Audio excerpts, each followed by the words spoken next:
welcome everybody. This is episode 2 of the Pete Says Vlogcast, and I'm so glad to have you here with me. We're going to get into some exciting things, and I can't wait to say what's on my mind. Pete Says Vlogcast, you know how we do it. Ooh, yeah. Synth pop for you. So I'm just going to let it in the background a little bit. And man, I gotta tell you, like, I love music, and so there's different music tones or things that will kind of bring me to a different level. I love that. I love that feeling of, and the reason I'm even just kind of going off on this little tangent is because as a creative person, you have to know how to get into that flow state. Some of us need to be completely alone, and that's okay. You know, I have this little cocoon here. I made a 10 by 14 storage shed into virtually a studio. I'm not fully finished, and I might do a little bit of something on where I'm at with it and stuff. But when I'm in here, I love it because I'm away, and I can just kind of go into whatever I'm creating, and I can just kind of step into that creative flow that I have, that I love, and just be alone. It doesn't mean I hate people or I don't like to be around people, but when I'm creating, I want to have a safe place. Some people need to be around people. I'll see those people that are on their desk, you know, or their laptops on, like, at Starbucks or something, and I'm like, I don't get it. I couldn't do that. It would be too distracting, you know, and things like that. But they vibe from the energy of other people in the room, and it gets them going. Okay, cool. So back to the music thing, you have to know what music. I even try to get as specific as I can with the music style or choices that I'm playing to help me with the project that I'm on. If I'm listening to music that's, I don't mind, like, melancholy music and stuff like that, because I'm a feeler. Fours typically are in touch with their emotions, and we're feelers. So I don't mind if I'm like, things are a little... So it's a sad music. Oh, it's cool. You know, maybe even what's playing in the background now. It's just nice flow and everything. For someone else, you know, they may not get it. They may not like it. Find that specific music that you really like to listen to that helps you get into that state is what I'm getting at. So let's get into, in today's episode, I wanted to dive a little bit more into the kind of what I was referencing in episode 1, and if you haven't checked that out, go ahead and do so. I touched on the Enneagram. I'm not going to be going into the Enneagram every single time, but I think it's just, I wanted to build a base. Basically what I'm trying to do is building a base for us to have something to discuss as you're going through something. You know, I really hope that at some point we can communicate with each other. You know, throw a comment down in what you're dealing with, what you're working on, and then we can help each other and encourage each other. There's a lot of Facebook groups and things like that are going to be very specific to, you know, I'm involved in like a colorist group, how to color grade your videos and things like that. It's very specific to that. But I don't see a lot of a creative person reaching out to other creative people and understanding how it is to feel like that.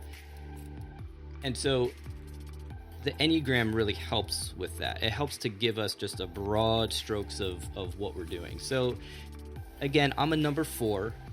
There's numbers 1 through 9. They use numbers to just represent types of people and things like that, and how they might think and feel and things like that. And so partner, I'm going to be looking at my screen over here. And so the one thing I want to touch on is, when you're at the top of your game as a 4, they kind of put it into levels of, again, 1 through 9. 1 being at their best, profoundly creative, expressing the personal and the universal, possibly in a work of art, inspired, self-renewing and regenerating, able to transform all of their experiences into something valuable, self-creative. Love it, man.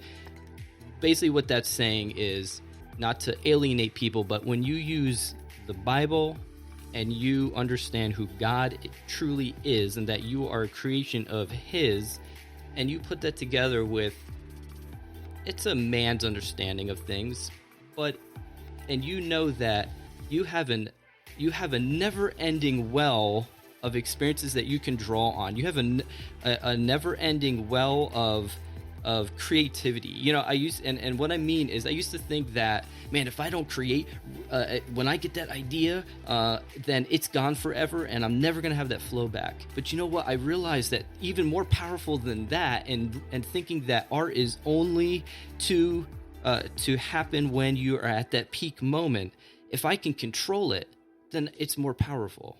If I can say, from 9 to 5, that's when I'm at my flow. That's when I'm at the top of my game. That's when I'm in my flow state and I'm in my little studio here, for Koza Film Studio, and I'm rocking it. And then I shut it down at 5, and I go inside and I hang out with my wife and my children, and I have a good time, and I shut that down. I used to think that they were getting in the way of my creativity because they wanted to play and talk and hang out, and I had this idea going. You have to know that you should be in control of your thoughts and your emotions. God calls us to that, and our creativity. It's that important to know that you can shut it off and turn it on. Now, we're, as creative people, you and I, we know that just at a moment's notice, boom, we can turn it on and we're there. And that's okay. I'm not saying deny that part of you, because that's the most important part of you, right? I'm just saying, when you're at the top of your game, and you're at your best, you are self-regenerating. That part really stuck out to me. Self-renewing. Now let's go down to level 9, where they're saying is the bottom. You don't want to be here, basically. Despairing, feeling hopeless, becoming self-destructive, possibly abusing alcohol or drugs to escape. In the extreme, emotional breakdown and suicide is likely, generally corresponding to someone who is avoidant, depressive, narcissistic, and those type of personality disorders. That can get pretty heavy, right? But I'm just saying, we don't want to get to that point. How do we not get to that point? I used to be at that point. I still struggle with anxiety and depression, but because I know that I struggle with that, when I feel that is starting to overtake me and get in the way of who I really am, I have to step up to it. I can't allow it to control me. I can't allow it to overcome me. So if I want to be a number 4 and be the best that I can be, I have to work on who I am, and I actually really have to let God come in and change me, because God is the potter and I'm clay, right? So let's do like a creative thought process here. So, some of us love clay and pots and things like that. So God is a master potter. So he knows exactly how he made you and why he made you that way. And so if you can accept that and not and reject the thought that you were made by mistake, or you are flawed, or you are wrong, or you are shameful, if you let him take care of those things, now there's a beautiful pot, and he can begin to paint you and create the outcome that he wants, instead of us trying to create it ourselves. So again, I think that's goes back to that being at a healthy level, realizing where you are and assessing yourself. I know my triggers, right? I know that's going to get in the way of who I really am. If I can allow God to reconstruct me, he can take those cracks out and make them like they were never there before. And now I'm a fully functioning pot without those cracks. If I try to fix it myself, I've tried that before, and it only got me to death. There's nothing that I can do in myself to make me a better creator, creative person. There's nothing that I can do to become a better Peter other than humbling myself and saying, I got to have someone who really knows what they're doing with this. All that to say, we do have to be involved, right? We can't just sit back and say, this is what I am. And I used to do that too. This is a creative. We're down. We're just down all the time. I don't got it. And that's fine. I'm just not, if I'm not feeling it, I'm not going to do it. If I don't feel to do the lawn so strongly, then I'm not going to do it. Hey, guys, sometimes you got to start the mower and mow the lawn. It's just the thing you got to do. that's just how it goes.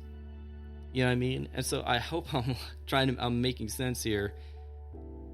This is so important for us to get, that it comes down to your art will suffer if you don't know who you are. Yes, there's a great amount of art, I think, that is created out of depression or an anxiety and dealing with those issues. And I think that's very important because that person is addressing them. But if you're using it as a crutch to not deal with yourself, then you're going to lose yourself because you're never going to grow. The greatest growth period is when you go through great pressure. And so when you can use something like as simple as the Enneagram, and again, you can go to God and say, I don't know what to do here. You know what? And that's okay. And you know what he's going to do? He's going to reconstruct you, like I said, and you're going to start to create from an entirely different place. And it's not going to control you. You're going to control it. And it's going to be more powerful, and you will see things happen that you never saw before. That's the point of this vlogcast, is me being as brutally honest with you as I can, because I want to see you grow beyond where you are right now. Because on the other side of that growth is some amazing art that you haven't done yet. You don't even know what's going to happen, and it's going to be amazing. It's going to be beautiful, but you got to go through that tilling point. Let's look at a field. If I want to grow something, I can't just throw a seed on the top of the soil. I got to dig down in that soil. I got to get dirty. I have to sometimes get on my hands and knees and move some dirt. And when I do that, I have that pit. It's deep. It's hard to get out of sometimes. And I throw that seed in, and I cover it up, and then I let it sit and wait. I have to sit and wait for it. But on the other side of that is that beautiful tree, flower, whatever. You know what I'm saying?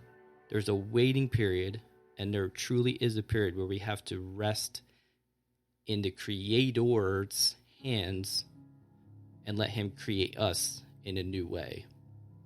So we're about 15 minutes here, and I guess we will finish up.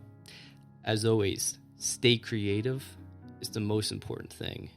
And I'll see you on episode 3. If you have any comments, let me know. Like and subscribe. We'll be doing a lot more. I'm just trying to get warmed up and just see where we want to go with all this. So again, care about you, and I want to see you staying creative. Peace.